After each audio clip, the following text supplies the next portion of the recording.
Buenas tardes, estimados estudiantes. En este video les voy a presentar el tema número 2 de la unidad que habíamos comenzado la semana pasada y que lleva por título la Constitución de 1925. ¿Ya?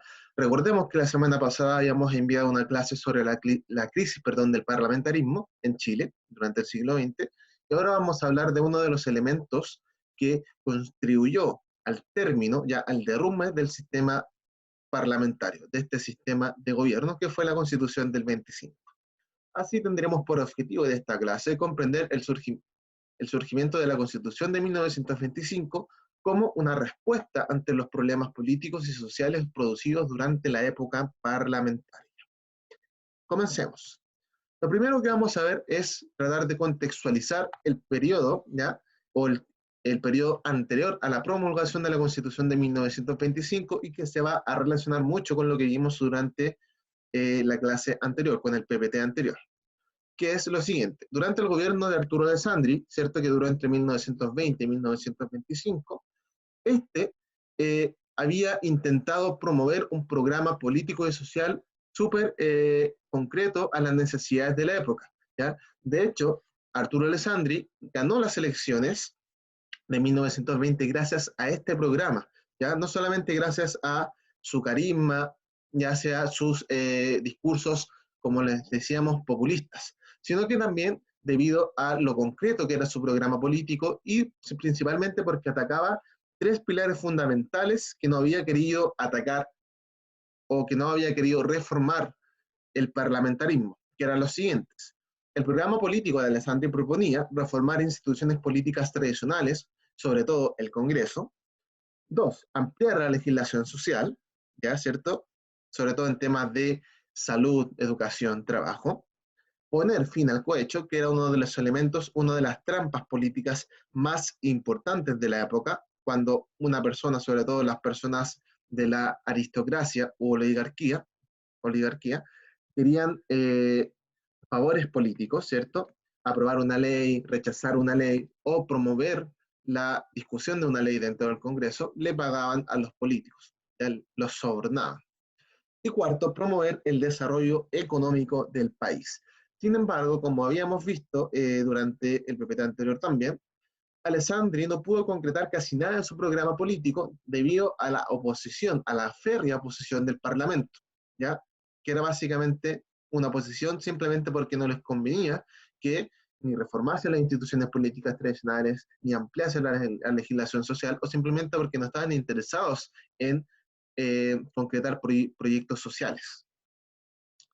Y ahora vamos a pasar a leer una fuente histórica, un pequeño texto del libro Historia del siglo XX chileno de Sofía Correa, una historiadora chilena, que nos dice lo siguiente, que nos trata de contextualizar esta oposición del Parlamento hacia todos los proyectos que lanzaba el presidente. Y dice más o menos así. Ahí les coloqué en negrita y les subrayé lo más importante del texto para que siempre lo tengamos en consideración. Y dice: las reformas sociales que había prometido Alessandri están entrampadas en el Congreso, es decir, estaban cerradas, no veían salida, no veían luz, ¿ya? Y si es que veían luz, generalmente era una luz negativa, de rechazo a la ley, donde se debatían infructuosamente. Es decir, se debatían, y si se gana debatir, generalmente era en favor del rechazo, eh, o simplemente se archivaban los proyectos de ley y quedaban muertos en el Congreso, como igual pasa hoy en día con algunos proyectos de ley que llevan años y años y no se vuelven a discutir, quedan ahí simplemente como meros proyectos, nada concreto. Y también nos dice, de hecho, en 1921 el presidente había enviado al legislativo, al Parlamento, al Congreso, un proyecto de código del trabajo. Y aunque había acuerdo generalizado en la necesidad de legislar sobre las relaciones laborales, la oposición, que era mayoría en el Senado, no estaba dispuesta a concederle nada al Ejecutivo, por lo que este proyecto, como tantos otros, se topó con las vallas insalvables en el Parlamento. Es decir, por mucho que el Parlamento, ¿ya? Y que la opinión generalizada, tanto de expertos políticos, de abogados, de economistas, y también del pueblo en sí, ¿ya? De las personas comunes y corrientes que se desarrollaban en oficios, ¿ya? sabían que era necesario legislar un código del trabajo, legislar derechos y deberes del trabajador. Sin embargo, la oposición, ¿ya? Sin embargo, el Parlamento, específicamente el Senado, que eran personas de oposición al gobierno, de otras tendencias políticas, no quisieron darle, por decirlo de una manera súper coloquial, la pasada a este proyecto. Y decir, sabes que sí, es necesario, por lo tanto, aprobemos el proyecto, discutámoslo.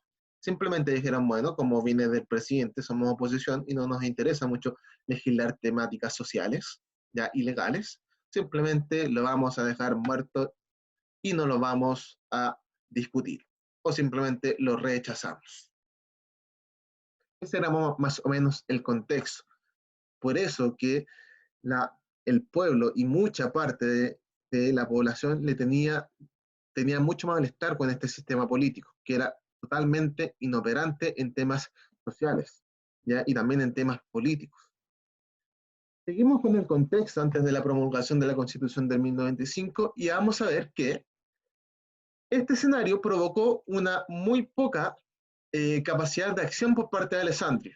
Por más interés que tuviese Alessandria, el presidente y los ministros, el poder ejecutivo en general, por mucha intención que tuviesen de cambiar las cosas, ¿ya? De promover cambios sociales, de promover leyes sociales, leyes laborales, leyes de educación, leyes de salud, de salubridad, de higiene, generalmente cada vez que mandaban algún proyecto de ley o que fomentaban la creación de algún proyecto de ley, en el Parlamento esas leyes quedaban muertas, quedaban entrampadas, quedaban cerradas, y si se discutían, generalmente ganaba el rechazo a la aprobación de la ley, ya no se aprobaba. Este escenario generó que el 4 de septiembre de 1924, ya al cuarto año de mandato de Alessandri, las Fuerzas Armadas expresaran su descontento ante el Congreso en un fenómeno o hecho histórico que se le llama el ruido de sables. Este ruido de sables generalmente sucede porque en el Congreso habían quedado entrampadas, cerradas, unas leyes sociales sobre el aumento, por ejemplo, de sueldo a funcionarios públicos y a las Fuerzas Armadas. Y el Congreso decidió simplemente no discutir el proyecto y comenzar a discutir el aumento de su dieta parlamentaria, de su sueldo. ¿Ya? Y ante ese escenario, los militares, las Fuerzas Armadas dijeron, bueno, párale, ¿cómo nos dices a los funcionarios públicos y a las Fuerzas Armadas saben que no les vamos a aumentar su sueldo? Y al poco tiempo después, porque no hay dinero, esa era la gran excusa, y al tiempo después me vienes a decir que se quieren subir o se quieren asignar una dieta parlamentaria. Es algo irónico, es algo totalmente inoperante de su parte. Ya, en ese sentido, las fuerzas militares, parte de las fuerzas militares, fuerzas armadas, van al Congreso y cuando se discute este proyecto, comienzan a chocar sus sables contra el piso de las gradas del Congreso. Por eso ruido de sables. Comienzan a golpearla así, tan, tan, tan, tan, y básicamente para meterle miedo a los congresistas y decirle, bueno, si ustedes no comienzan a aprobar leyes, nosotros que vamos a generar un golpe de Estado y vamos a terminar sacándolos de sus cargos políticos. Ante eso, el Congreso, 3 días más tarde, imagínense eso, solamente en 3 días después del ruido de sables, de este hecho histórico importante, el Congreso aprobó 16 proyectos de leyes sociales, ¿ya? Cantidad de proyectos que no habían podido aprobar ni en sus 4 años, en los 4 años anteriores, durante el gobierno de Alessandri. En 3 días aprobaron 16 proyectos sociales simplemente por el miedo que les provocó la acción tomada por las Fuerzas Armadas. Ante ese hecho de haber aprobado en 3 días 16 leyes, los militares denunciaron la inoperancia política, sobre todo, de la oligarquía congresista. ¿Ya? Los acusaron de inoperantes, ¿ya? Porque era súper fácil acusarlos de inoperantes, pues si en 3 días aprobaron 16 leyes que no habían podido aprobar antes, simplemente porque no tenían intención, no querían discutir proyectos sociales, obviamente estábamos ante una clase política totalmente inoperante con las necesidades sociales de la mayor parte de la población. Ante eso, le piden al presidente, Arturo Alessandri, la disolución del Congreso.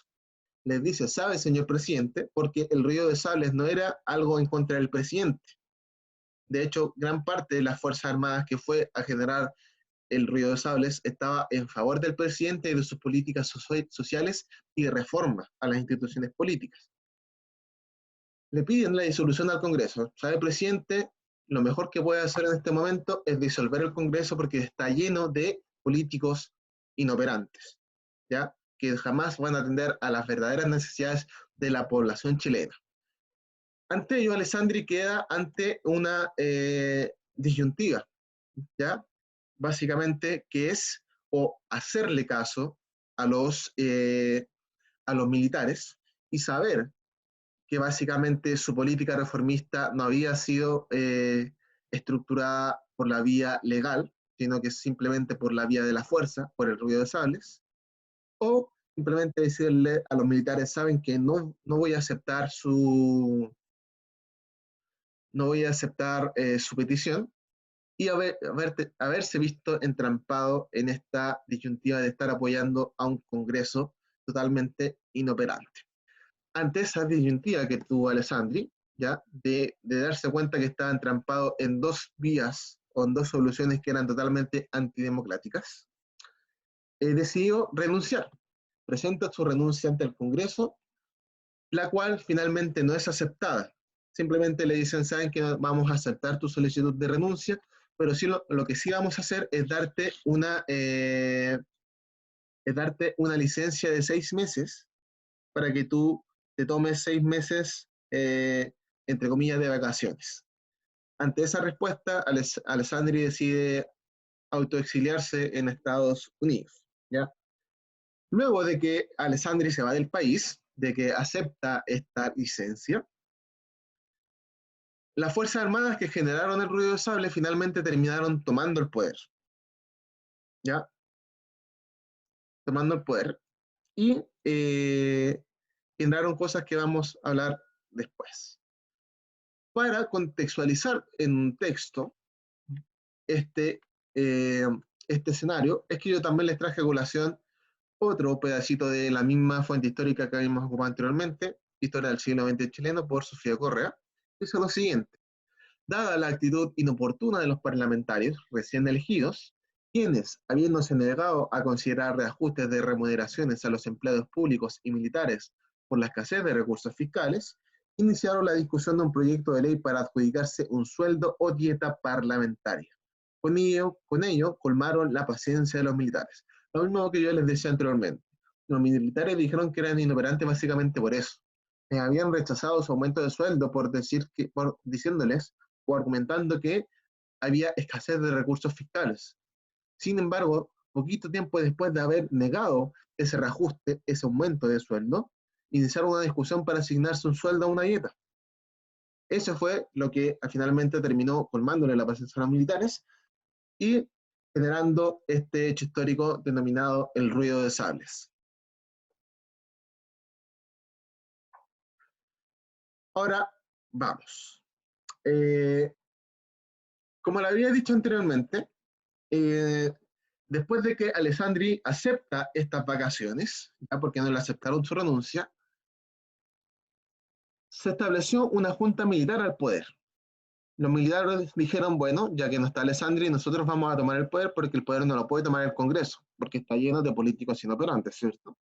Y toma el poder durante un par de meses, y, perdón, en marzo de 1925, la junta militar que había tomado el poder le pidió a Alessandri que retornara a su cargo presidencial.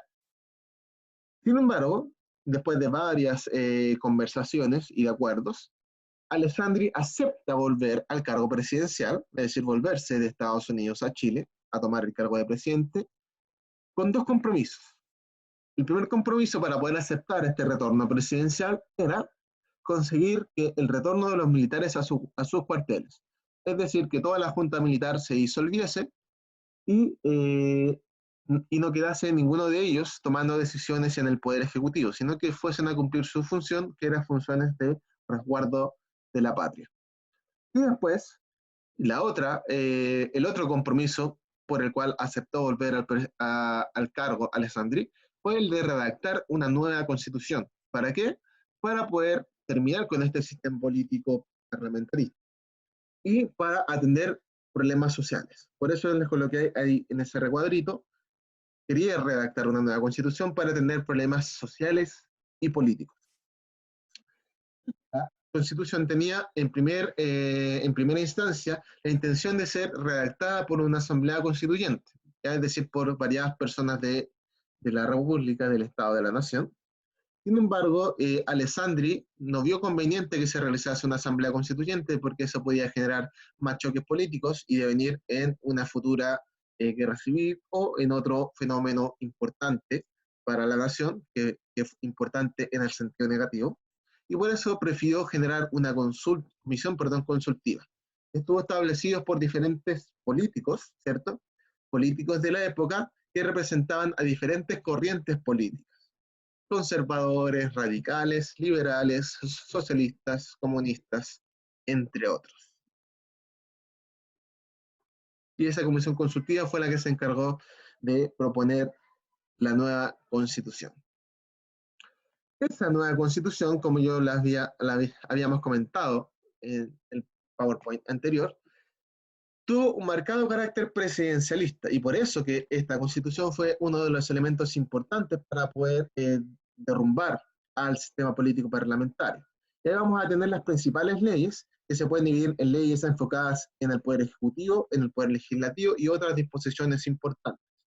Dentro de las leyes abocadas o dirigidas a mejorar el poder ejecutivo, hay tres principales, que son el aumento del periodo presidencial de 5 a 6 años, la entrega al presidente de un carácter colegislador, es decir, el presidente ahora sí podía presentar proyectos de ley, y cada vez que el presidente decía, quiero que le den urgencia a este proyecto de ley, fuese social, económico, político, el Congreso le debía dar urgencia a ese proyecto de ley y sacarlo lo antes posible.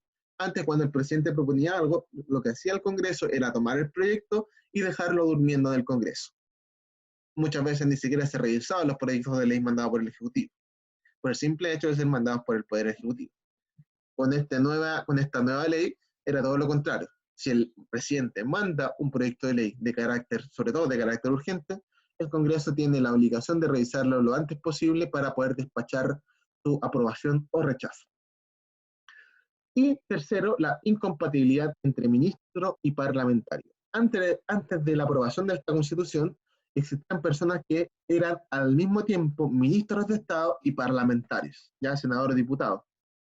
Después de esta Constitución, eso ya no se pudo hacer más, porque obviamente ahí también se generaba un conflicto de intereses al momento de realizar tu tarea, ¿ya? Que era una tarea de servicio público. Por lo tanto, por eso se debía generar incompatibilidad entre ministro y parlamentario.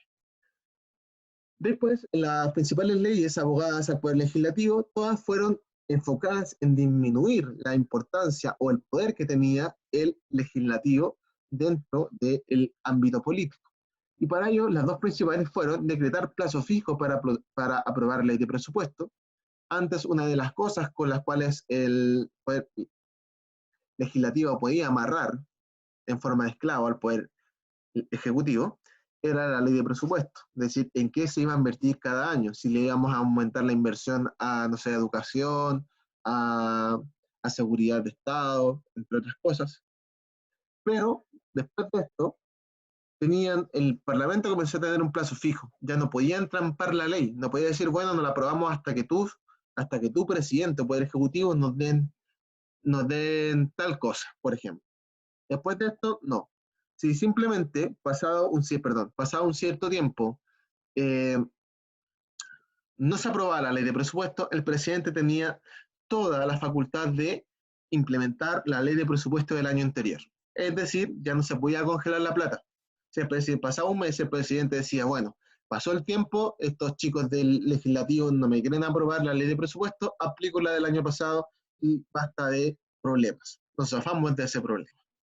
Y la segunda fue la eliminación de facultades del Congreso, sobre todo con la aprobación de las leyes periódicas, que ya dejaron de aprobar las leyes periódicas, o dejaron de tener muchas facultades en la aprobación de esas leyes, y la disolución del voto de censura, que era un voto básicamente que los parlamentarios le hacían a los ministros de Estado, para decir, y cada vez que se aplicaba un voto de censura era como una pérdida de confianza ante la cual el presidente se iba a ver en la obligación de cambiar al ministro.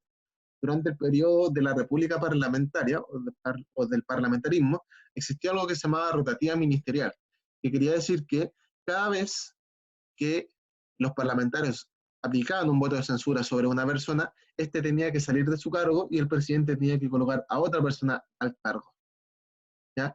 Por eso, durante esta época, la rotativa ministerial fue mucha, demasiada. Hubieron muchos ministros que pasaron por diferentes carteras.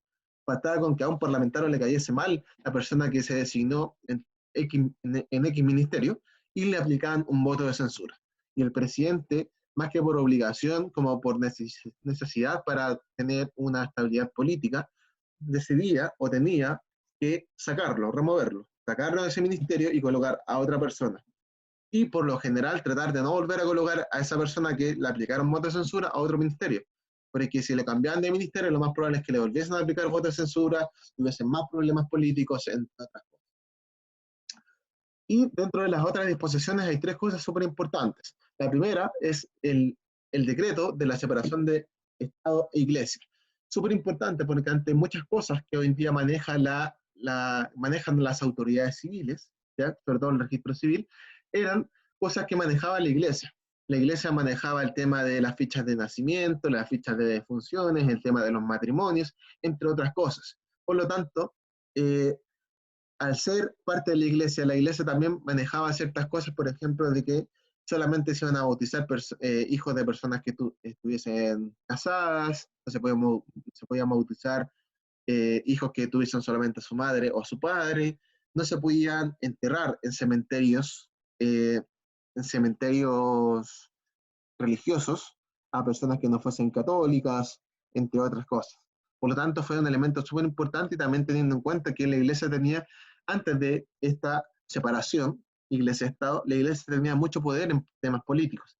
Imagínense que hoy en día, a pesar de que nuestra Constitución dice que el Estado está separado de la Iglesia, ya que tenemos un Estado laico, la Iglesia sigue influyendo políticamente. Imagínense antes de eso, donde la Iglesia tenía todas las de la ley para poder influir en temas políticos, ¿ya? Por eso fue súper importante sacar a la Iglesia de ahí.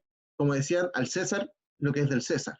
Es decir, a la Iglesia los temas celestiales y al Estado los temas terrenales, ¿ya? A Dios lo que es de Dios, al presidente lo que es el presidente. Básicamente esa era la lógica. Lo otro fue la creación del Tribunal Calificador de Elecciones, que fue súper importante en el tema de poder ver si realmente se estaba cometiendo un fraude en temas eleccionarios, ¿ya? Sobre todo en temas de elecciones de presidente y de senadores y diputados, para saber, porque antes era muy fácil, como se llama, era muy fácil el tema de manipular los votos. Por lo tanto, la creación de este Tribunal Calificador de Elecciones fue súper importante para temas políticos y eleccionarios en nuestro país. Y por último, el establecimiento del Estado Social de Derecho, que este sí que fue uno de los elementos súper importantes, porque esta constitución fue la primera constitución de nuestro país que se enfocó en atender problemáticas sociales y, además de atender esas problemáticas sociales, establecer ciertos derechos fundamentales. Es decir, la educación va a estar, al menos en ese tiempo, la educación primaria es obligatoria y es deber del Estado entregarla. La salud en X tema es necesaria, ¿ya? Es un derecho y es deber del Estado entregar esas atenciones sanitarias de salud, entre otros elementos importantes. Por lo tanto, el Estado Social de Derecho tiene que ver con lo que después vamos a llamar estado de bienestar, donde básicamente se le garantizan derechos fundamentales a las personas para que tengan un mínimo de vida digna para poder desarrollarse diariamente, en su día cotidiano, en su vida diaria. Esto, el Estado Social de Derecho, después lo vamos a retomar cuando comencemos a hablar del estado de bienestar, ya no solamente en Chile, sino que también a nivel más global. Pero ténganlo súper en consideración. Uno de los grandes cambios que promovió la Constitución del 25 fue el establecimiento de un Estado Social de Derecho, es decir, donde ciertos elementos sociales pasan a ser derechos y por lo tanto responsabilidad del Estado. Y esta fue una de las principales cosas que abolió la Constitución del 80. Nos eliminó de por sí el Estado Social de Derecho. El Estado ya no tenía la obligación de atender problemas de educación, problemas de salud, sino que iba a ser una obligación compartida con privados. Obligación que al finalmente no iba a ser un 50-50, sino que iba a ser un tema progresivo, donde actualmente la mayor parte de los servicios están dados por privados y no por el Estado. Ya, pero de eso vamos a hablar después, constante vayamos avanzando los contenidos. Y por último, jóvenes, tenemos el contexto posterior a la promulgación de la Constitución del 25, donde vamos a mostrar, donde nos interesa solamente remarcar una cosa, que es un periodo de inestabilidad política. Sucede que la intervención militar, esta intervención del Ruido de Sales y después la adjudicación de la Junta Militar del Poder Ejecutivo, después de que Alessandri sale a tomar sus vacaciones, y la promulgación de la Constitución del 25, derrumbaron dos cosas fundamentales de la época y que generaron un cambio político trascendental en nuestra historia política, ¿ya? En la historia política chilena, fue el derrumbar el sistema parlamentario, darle el toque de gracia para que se muriera, y derrumbar el poder político de la oligarquía como sector dirigente, ¿ya? Es decir, de estas familias con excesiva cantidad de poder político y económico. Después de esto, los que van a comenzar a tomar el poder van a comenzar a ser la burguesía, no la oligarquía. Las clases medias progresivamente se van a ir tomando espacios de poder. Ello, el derrumbamiento de estas dos grandes cosas, sistema parlamentario y del poder de la oligarquía como sector dirigente, motivó la búsqueda de nuevas alternativas de organización social y política que generaron cierta inestabilidad. ¿Por qué hablamos de cierta inestabilidad política en esta época, en el contexto posterior a la promulgación de la Constitución del 25? Porque sucede que que la Constitución del 25, más que otorgar un periodo de estabilidad, ¿ya? Porque al finalmente le estamos quitando poder al Congreso y le estábamos dando más poder al presidente, eso no significó que simplemente el cambio fuese rápido, ya que la adaptación fuese rápido y que todos estuviesen contentos con ese cambio. Era todo lo contrario. Al derrumbar estas dos grandes cosas, se generó la búsqueda de nuevas alternativas, ¿ya? Es decir, de varias alternativas, no de una. No había una única solución al problema de salir del sistema parlamentario. Ello generó una constante búsqueda o cambios de poderes políticos. Y por eso que acá, en estos recuadros del final de esta diapositiva, le vamos comentando que en muy poco tiempo, aproximadamente entre la salida de Alessandri en 1925 y 1932, ya entre 7 años aproximadamente, 6-7 años, sucedieron 3 tipos de gobierno y diferentes tipos de formas de gobierno, ¿ya? Por ejemplo, después de Alessandri vino Emiliano Figueroa, quien duró solamente 2 años en su cargo por problemas políticos y ante los cuales después renunció. De ahí se instauró el gobierno primero de Carlos Ibáñez del Campo y finalmente su dictadura. Básicamente, Ibáñez del Campo se hizo un autogolpe de Estado para poder llevar a cabo sus planes.